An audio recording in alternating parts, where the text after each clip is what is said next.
បាទជំរាបសួរពុកម៉ែបងប្អូនបាទសម្រាប់ពុកម៉ែបងប្អូនដែលមានតម្រូវការចង់ទិញប្រភេទ Lexus RX 400H បាទមួយគ្រឿងនេះជាប្រភេទឆ្នាំ07បាទឆ្នាំ07ស្លាកលេខភ្នំពេញ 2BB អញ្ចឹងសម្រាប់ពុកម៉ែបងប្អូនដែលមានតម្រូវការចង់បានប្រភេទLexus បាទមួយគ្រឿងនេះវាអន្សំចៃច្រើនជាង330បាទវាជាប្រភេទ hybrid លាយសាំងបាទអញ្ចឹងមួយគ្រឿងនេះគឺ option ពាក់កណ្ដាល full បាទ half full option ពាក់កណ្ដាល full ប្រភេទប៉ុង2ណាបាទសូមបញ្ជាក់ពុកម៉ែបងប្អូនថាប្រភេទ RX 400H ប្រភេទ hybrid គឺតម្លៃហាងឆេងគឺប៉ុង2ថ្លៃជាងប៉ុង1ណាបាទមិនមែនជាប្រភេទប៉ុង1ថ្លៃជាងប៉ុង2ដូចប្រភេទ330ទេបាទដោយសារប្រភេទ hybrid វាគេតម្រូវការប្រើប៉ុង2វាធន់ជាងវាប្រើល្អជាងប៉ុង1អញ្ចឹងណាបាទអញ្ចឹងសូមបញ្ជាក់ជូនពុកម៉ែបងប្អូនពីអតាឡានបាទឡានមួយគ្រឿងនេះ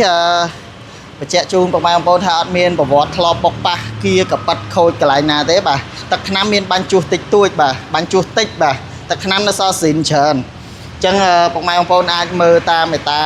ជាក់ស្ដែងបានបាទសាច់ដែកស្មើបាទសបកកង់យ៉ានអីគឺរួចរាល់អស់ហើយថ្មីកាឡាកង់នៅក្រាស់បាទបាទចង្គៀងស្តុបក្រោយអីគឺនៅទាំងអស់បាទសំណុំដើមទាំងអស់បាទមុខក្រោយឆ្វេងស្ដាំអត់មានបុកប៉ះខូចកន្លែងណាទេ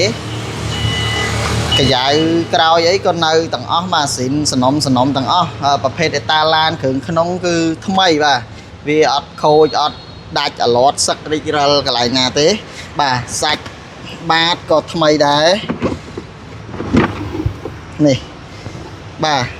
កាយគឺនៅស៊ីនចេញពីក្រុមហ៊ុនមកបាទអត់មានកន្លែងធ្វើកាយធ្វើអីឡើងវិញទេសាច់បាតអត់មានដកទឹកដកអីពុកទេបាទថ្មីសាច់ដែកណាបាទប្រឡងខ្ចៅអីនេះនៅទាំងអស់បាទអត់ធ្លាប់ប៉ះសោទេបាទហ្នឹងហើយសំណុំបាទសម្រាប់ពុកម៉ែបងប្អូនដែលស្រឡាញ់ប្រភេទ 400H ប៉ុង2ត្រូវហើយបាទប៉ុង2ត្រូវហើយតម្លៃ20ជាងបាទ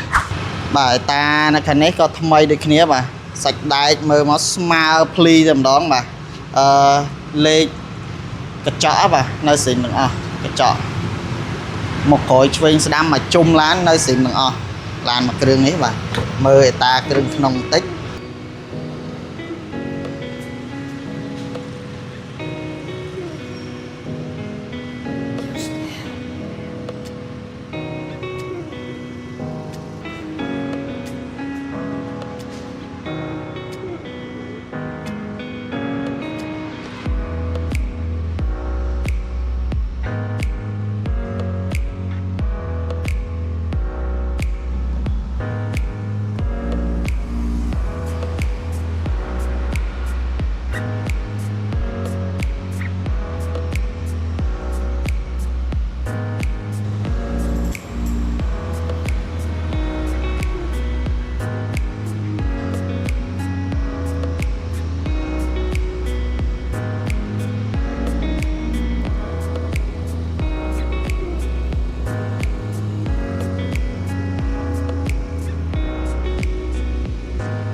មុខបាទពីមុខទាំងស្រុងបាទពុកម៉ែបងប្អូនអាចជើញពិនិត្យមើលបានបកឲ្យមើលឲ្យអស់ហ្មងបាទ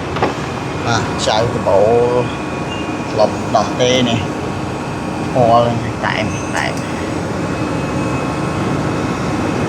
ឆ្នាំមុខមកបាទសិននៅស៊ីនទាំងអស់បាទលើដោះឲ្យពុកម៉ែបងប្អូនមើលឲ្យអស់ហ្មងបាទណានៅស៊ីនសំណុំទាំងអស់អត់ធ្លាប់មានញុលអត់ធ្លាប់មានប៉ះអីទេបាទទឹកស្អំនៅខាងនេះក៏ស្រស់ដែរបាទនៅសំណុំទាំងអស់នេះបាទអញ្ចឹងសម្រាប់ពុកម៉ែបងប្អូនដែលចង់បានបាទប្រភេទ Lexus RX 400H ឆ្នាំ07ប្រភេទប៉ុង2 option ពាក់កណ្ដាល full បាទពុកម៉ែបងប្អូនអាចអញ្ជើញឡើងមកមើលបានឡាននៅមានក្នុងឃ្លាំងនៅភ្នំពេញផ្លូវអង្គញាម៉ុងរទ្ធីចិត្តបរិយពេញហួតបាទសូមអរគុណ